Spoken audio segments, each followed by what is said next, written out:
I'm in a good mood tonight. I'm very happy to be here, even though I'm a little shook. My daughter said something to me that no father wants to hear. She called me dude. Now, listen, I understand why she did it, all right? She's not 6 years old anymore, doesn't want to say daddy. I don't want her calling me daddy, okay? But dude, that was an overcorrection. Like, she went way too... She could have stopped the dad, but she went all the way to dude. I didn't like how it felt. It landed wrong. How was school today, sweetie? It was pretty good, dude. No, listen, no, wait. I'm not here to sell you weed, okay? I'm still signing permission slips. We're not working the line together at Jersey Mike. So how about you call me dad and then put your headphones back on and let Phoebe Bridgers whisk you away from this bland planet you're trying. I don't want to be here either. Dude, still stings. How was hanging out with your friends today, sweetie? It was pretty good, dude. Well, that's awesome, bro. You know what else was awesome? When you thought Paw Patrol was real 6 years ago.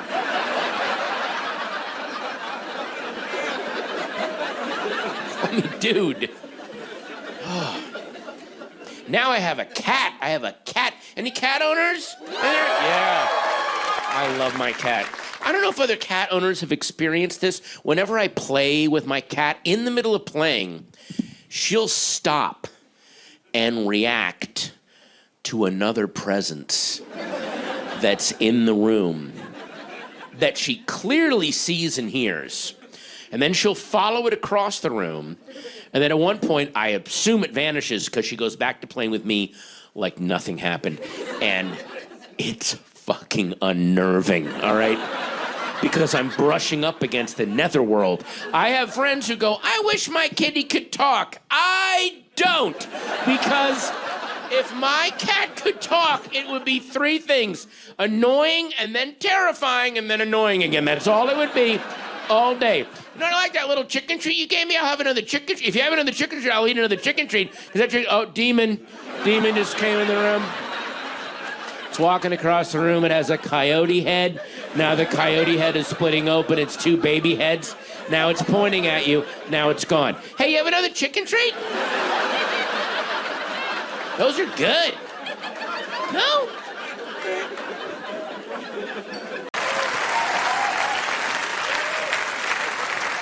Hey, is cursive writing magic?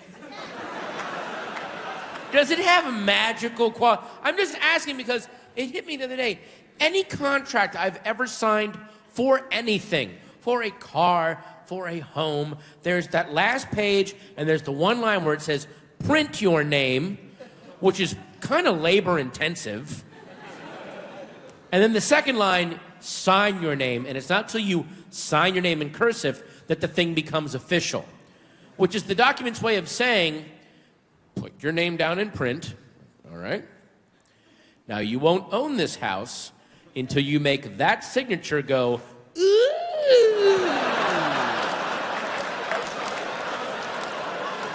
What? Who the fuck invented that? It's like a bad magic spell. I see P-A-T-T, but can't the P go, wee?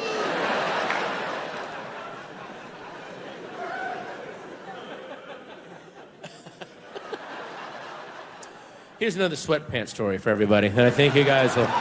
Little sweatpant adventure for you guys. I was out shopping, grocery shopping.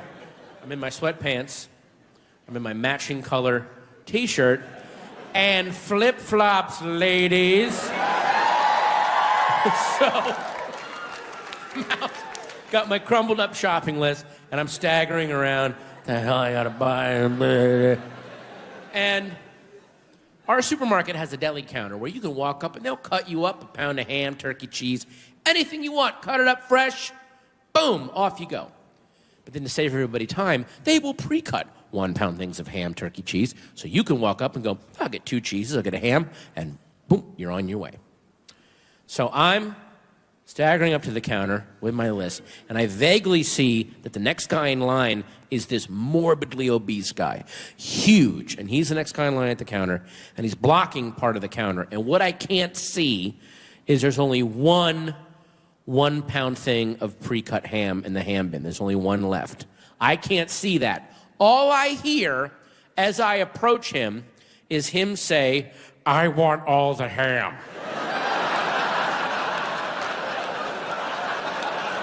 That's all I heard.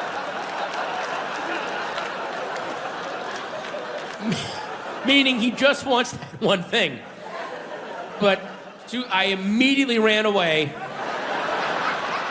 around the corner into the next aisle and started laughing my ass off. And I wasn't even laughing at him. I was thinking of the guy at the deli counters going, "Gulp, here we go." And then, like, Eye of the Tiger starts up, like, he's doing it. It's happening. Then I thought, what if a third party witnessed that? What if a third person was 20 yards away and all they see is a guy dressed like me with a crumpled piece of paper, and he's approaching this morbidly obese guy at a deli counter, and just as he gets there, the morbidly obese guy goes, "I want all the ham," and the guy with the paper goes, "Oh shit," and he runs away.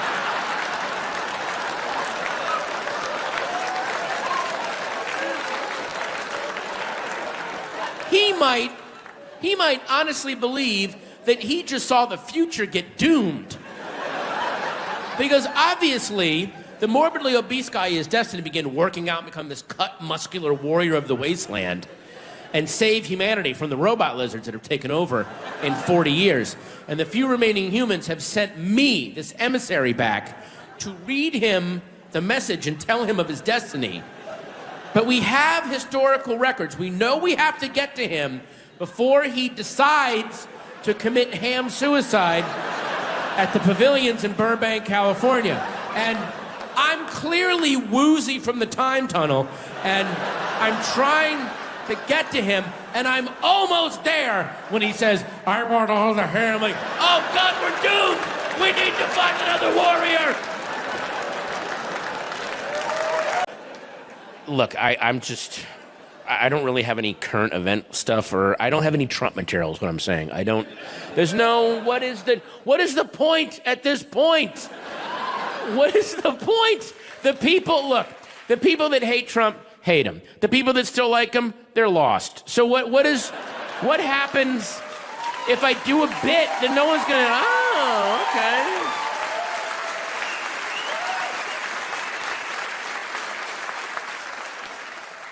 Doing a bit about Trump and thinking you're going to affect change is like doing a bit like to the Manson followers, basically, like just and hoping that they'll go, "Oh, that was a clever joke. Yeah, he is kind of crazy."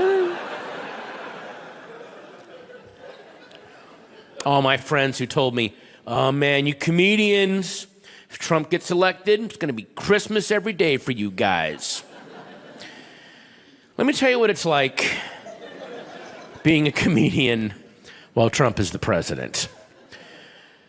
The Trump presidency is an 18-wheeler full of monkeys and PCP.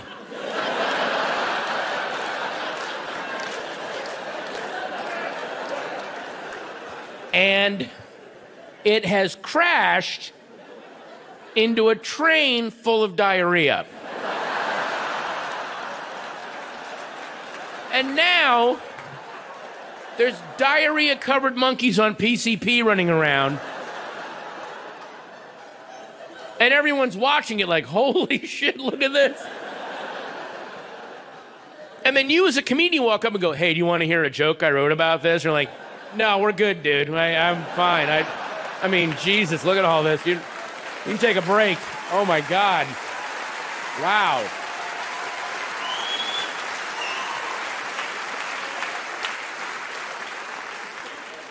I mean, I want to be socially conscious, but right now being a comedian is like being the MC in Cabaret, if you know what I mean.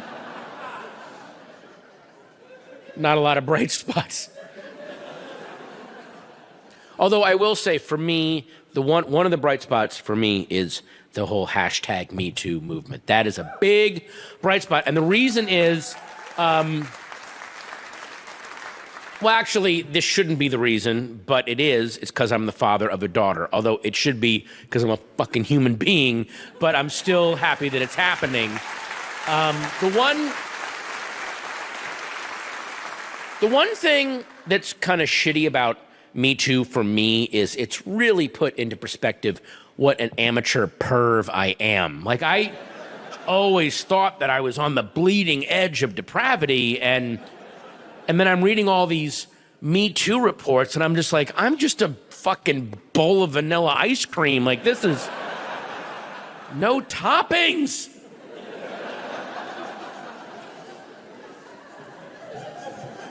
And apparently, like, a lot of these reports, it's not just one or two guys. There's a lot of guys whose very specific kink is jerking off to women that openly don't want them jerking off to them, which that level of self-esteem and confidence I can only dream of, because you know how shitty you're going to look doing it. Like, even if you, and I've literally had friends of mine that are not my friends anymore that have said, these guys all got consent, man. Okay, maybe they did get consent. First off, I guarantee you the consent didn't look like, yeah!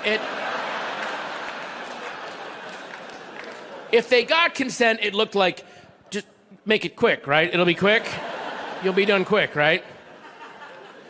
But then even if you get consent, you know, there's no cool way to jerk off in front of, there's no Fonzie way to like jerk, like, is that consent? Are you okay? Great. Let me just lean in this doorway with the city skyline behind me at sunset, cigarette in my mouth. I'm just gonna put Roxy Music's Avalon on and then just Jimi Hendrix my way to climax. Like, no, you're not gonna look like that. You're gonna look like an orangutan hunched over in a blizzard, just, like there's no, like, you will look terrible. Like, there's not gonna be an Anais Nin diary entry about you afterward.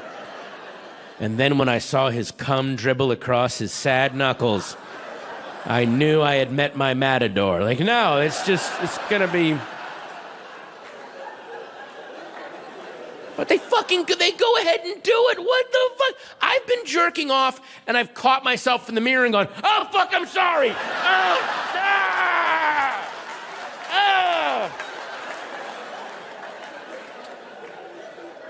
Write an email to myself later. I want to apologize for that. That is not who I am. I need to. That's their thing. And the other thing that confuses me is there's porn for everything. So was there porn for this and I just missed it? Like, was there porn for jerking off to the unwilling?